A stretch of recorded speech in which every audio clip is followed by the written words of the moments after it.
So, starting from the beginning, my background was in the private sector, as I mentioned.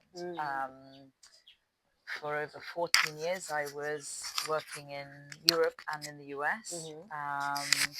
And my latest project in the US was to start up business to business events. So this was a company that did these events in Europe and the Middle East, and they wanted to expand to America. And I wanted to move to America. And I went to see one of their events in Italy and loved the idea and the concept because it's bringing buyers and sellers together. And instead of trade shows, it's curated one-on-one meetings. So you do a lot of business over 3 days. You have 20-minute meetings. You know ahead of time who's attending. Very bold, this monkey. This monkey, yeah, he's an aggressive guy. I know him. And they were like, do you want to do this in the US for the hospitality sector? So I loved the challenge because you have to sort of learn about the sector, who's who. And it was a great challenge. I think the ignorance that I did not know how important these buyers were worked to my advantage because I wasn't intimidated. So I was literally walking around hotel trade shows, talking to these buyers. Obviously, I'd done my research about who I needed to meet with.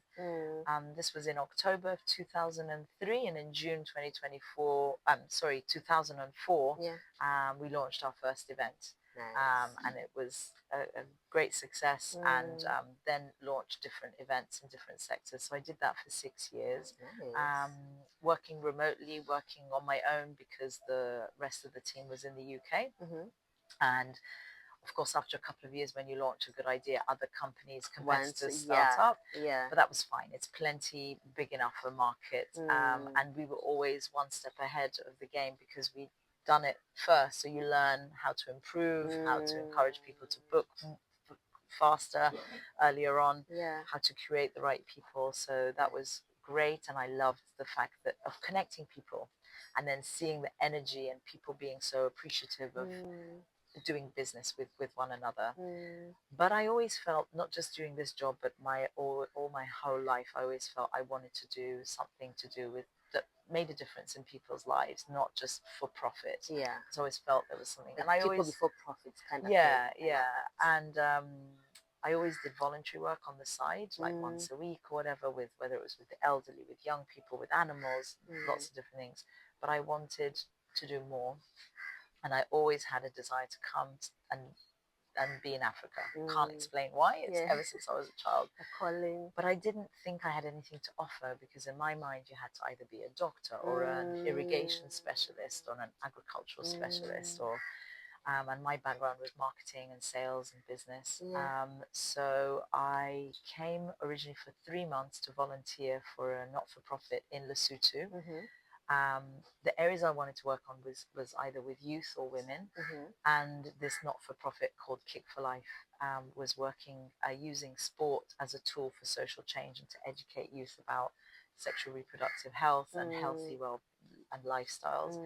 So I was doing their operations, Santa Sana, and I don't know if you remember, but in 2010 there was the World Cup in South Africa. Yes, and FIFA that year had a fantastic corporate social responsibility program, which was identifying not-for-profits who are using sport as a tool for social change, and financed the construction of a building that was to do with health education and sports. And that year, they had selected Kick for Life as their project in Lesotho. And they built 20 centres, 5 in South Africa and 15 in different African countries. Wow. So even though the World Cup was only in South Africa, they actually helped a lot of African countries. And I think it was one of their best projects because they partnered with already existing organizations. So that is when that is inspiring. It was great. And I then became country director, and 3 months became 3 years. Nice. And that is when I learned about social enterprise because I'd never heard of the concept before. And my business skills actually became really helpful because I learned a lot about the development world and how unsustainable it is, how most not-for-profits are donor-driven. They design their projects based on where the money is coming from. True. And they have to True. pivot That's wrong. and That they're is project based. completely You do failing. this project in 12 months and you've got these deliverables. Yeah. It's so artificial Yeah. because it's been You're designed not thinking by about the donors. people you're doing it for. You're not thinking about Exactly. the environment you're doing it in. Exactly. And you're not market driven. You're completely donor led. And from my private sector mentality, I was like, this is how the private sector used to be back in Henry Ford. I don't know if you know the Ford cars. And he used to say, because he was the only manufacturer in those days, pretty much, you can have any color car as long as it's black. So it's like, it reminded me of that no saying. choice. Yeah. And it was very heartbreaking because also I realized how a lot of the not-for-profit world was created to sustain itself and jobs for its people rather than the actual impact on the ground. That makes sense. I've seen that. And a lot of these terminology that shocked me. What's your burn rate? How fast can you get through money? Rather than what's the actual impact? And situations where INGOs and donor organizations would reward organizations who would burn through cash faster and then get more money the following year, rather than, oh, you've saved money, that's great. If you've done more impact, let's reward you by giving you, no, you've saved money there, for next year you're going to get a smaller budget. Just so many things that I felt were so wrong, so messed up. So I got more and more drawn towards social enterprise because you are bringing about social impact, but you're raising your own money by selling a product or a service that people need or want. Therefore, you have to be relevant. You have to be, competitive, and you have to be constantly evolving. You can't just be about writing good reports and spending money that someone else raises. So I became very, very passionate about social enterprise and developed social enterprises for Kick for Life. We designed a restaurant and a hotel based on community-driven development. That's where also I developed that. I learned about that term, and also participatory design. I didn't know about any of these things, which is also called human-centered design, right? Whatever you design, whether it's a project, a building, whatever it is, you do it not just sitting amongst consultants or experts from the outside, but you consult who you're actually targeting, who needs these get to know their story, feel them, and get them to come up with the solutions and explain their problems, because they are the best placed to come up with solutions.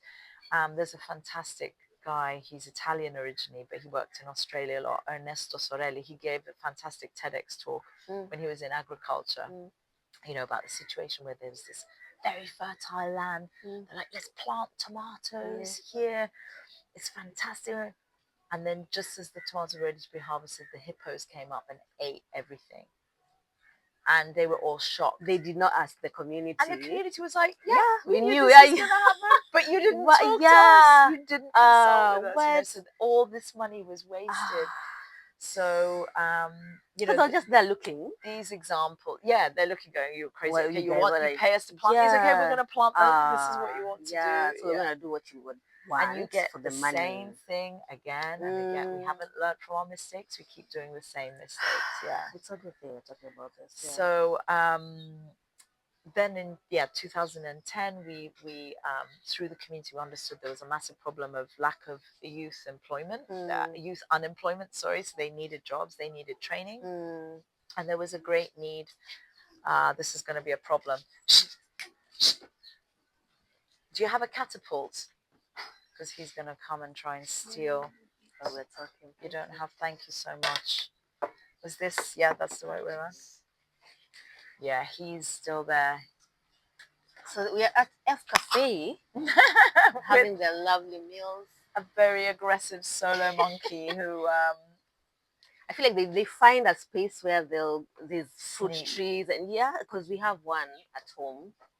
They eat all the bananas, and the lady who owns the property is just like, let them eat. Let them Yeah. eat. Yeah, You know, yeah, yeah. I can't uh, remove the banana tree because No, you no, know. So exactly. yeah, Yeah, just no. let them It's eat. and this was their land before we were here. The True. only thing is there's some people who feed them, and Mm, then that's when they become associating. Oh, humans, then they're gonna feed mm. me. Again, that dependency. Ah, like a plant by a plant.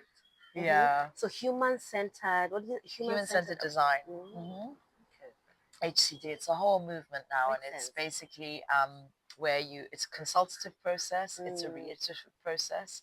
So you consult, you come up with ideas, designs, then you go back to the community. They give you feedback again. So nice. it's a back and forth. Yeah.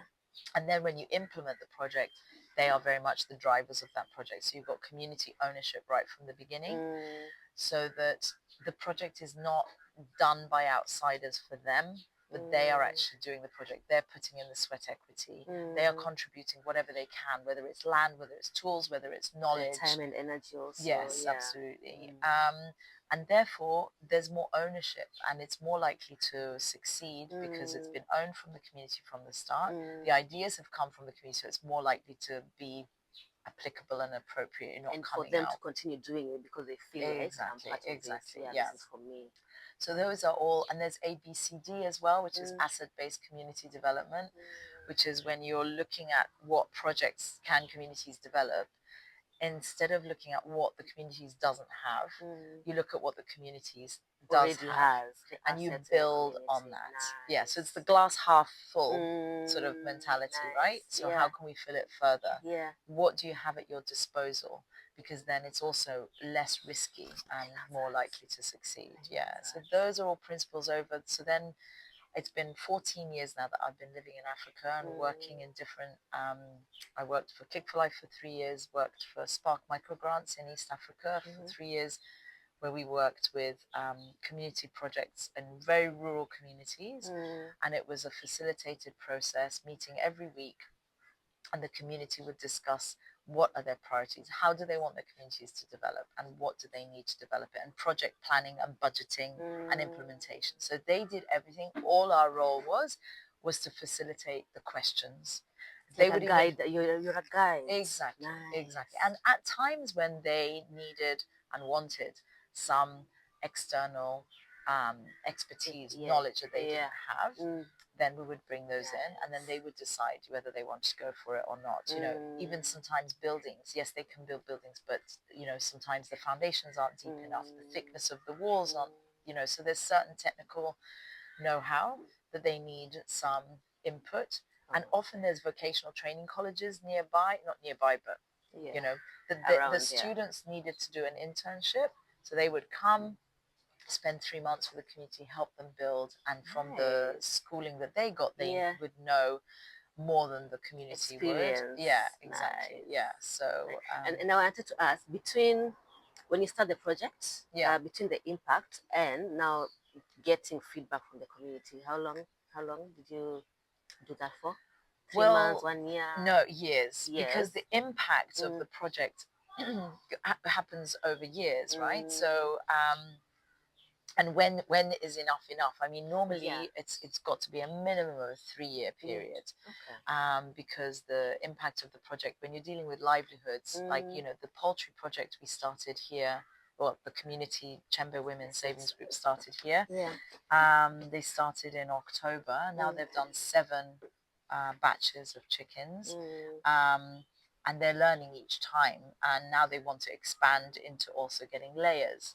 So businesses take time. The biggest failures I've seen mm, is when there's this, we do a 5-day business training, mm, and then they go off. That's so artificial, yeah. because you don't get You don't trained. follow The up. real Yeah. training Mm, is in the doing of the business, when you come to launch the business, when you're like, why isn't this working, yeah. why can't we sell, what's quality control or lack of market. Mm, So our business training is actually 6 months, because we help them launch the business as they go along. So there's also market research, business mm, identification, um, doing the business plan mm, together. So these are all skills that then will help.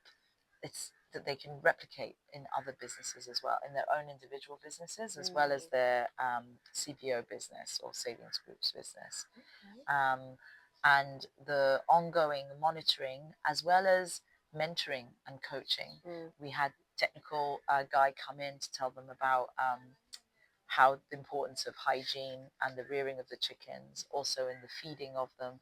Now there's this exchange with another women's group who are doing the Black Soldier Larva project.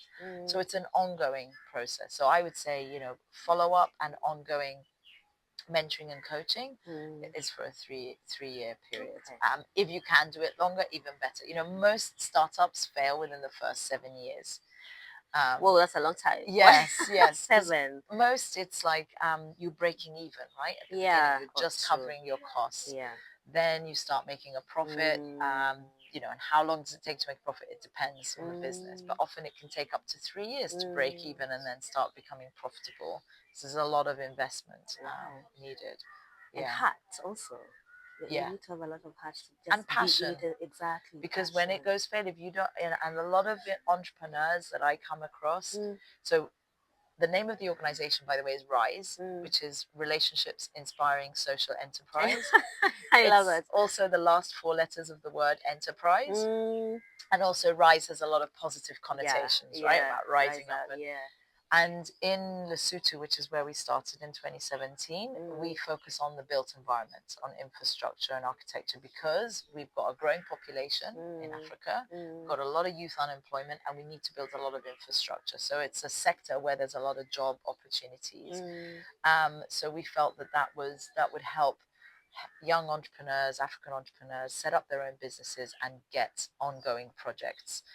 If they do it well. And we also train a lot about indigenous materials, so low carbon, reduce dependency on importing products, and again, what resources do you have that you can make stuff with and use, and that has a lot of good positive, both environmental as well as thermal efficiency, because we're using a lot of cement now, corrugated metal sheets, right, that make very hot housing in summer and cold in winter. Lesotho's got a very unique climate with snows there because it's very high altitude.